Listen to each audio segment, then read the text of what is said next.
CM Revanth Reddy నాయకత్వంలో అభివృద్ధిలో దూసుకుపోతుందని MLA Shri Ganesh తెలిపారు. ప్రజాపాలన ప్రగతి ప్రణాళిక 99 రోజుల కార్యాచరణ ద్వారా అభివృద్ధి పదంలో ఉన్నామన్నారు.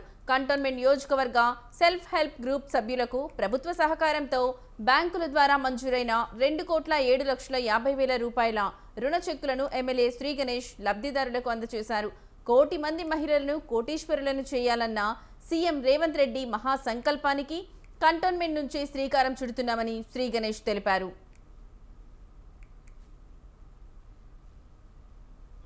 కుటుంబం బాగుంటుంది, అదే మహిళా సంఘాలు బాగుంటే సమాజం బాగుంటుంది, సమాజం బాగుంటే తెలంగాణ రాష్ట్రం అంతటా వ్యాపారంలో ముందంజలో నడవాలని ఒక ఆలోచనతో మన గౌరవ ముఖ్యమంత్రి రేవంత్ రెడ్డి గారు, ఉప ముఖ్యమంత్రి బట్టి విక్రమార్క గారు 1 కోటి మంది మహిళలని కోటీశ్వరు చేయాలని ఏదైతే సంకల్పం చేస్తున్నారో ఆ సంకల్పం సిద్ధించాలని, అందులో భాగంగానే ఈ రోజు మీకు లోన్లు ఇవ్వడం ఈరోజు చాలా సంతోషంగా ఉంది.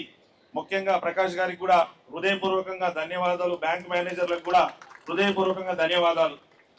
మీకు ఈ పనులన్నీ చేస్తున్నామంటే మీ ఆశీర్వాదంతో సాకారం అవుతుంది. కాబట్టి ముఖ్యంగా నేను చెప్పదలుచుకుంది కొన్ని విషయాలు ఏంటంటే, ఏదైతే మీకు లోన్స్ ఇస్తున్నారో ఆ లోన్స్ పైసలు ముందు సరిపోయేది కాదు. మీరు ఈ పైసలని వ్యాపారానికి ఖర్చు పెడితే ఆ డబ్బులు డెవలప్మెంట్ అవుతుంది, దాని ద్వారా లాభాలు వస్తుంది, అందరూ ఆర్థికంగా ఎదగాలి, అందరూ వ్యాపారవేత్తలు కావాలి. ఏ బస్సులలో అయితే ఉచితంగా ప్రయాణిస్తున్నామో ఆ బస్సులకు ఓనర్లు చేయాలి. తెలంగాణ రాష్ట్రం ఏర్పడితే తెలంగాణలో ఉన్న ప్రజలందరూ బాగుపడతారు అనుకోని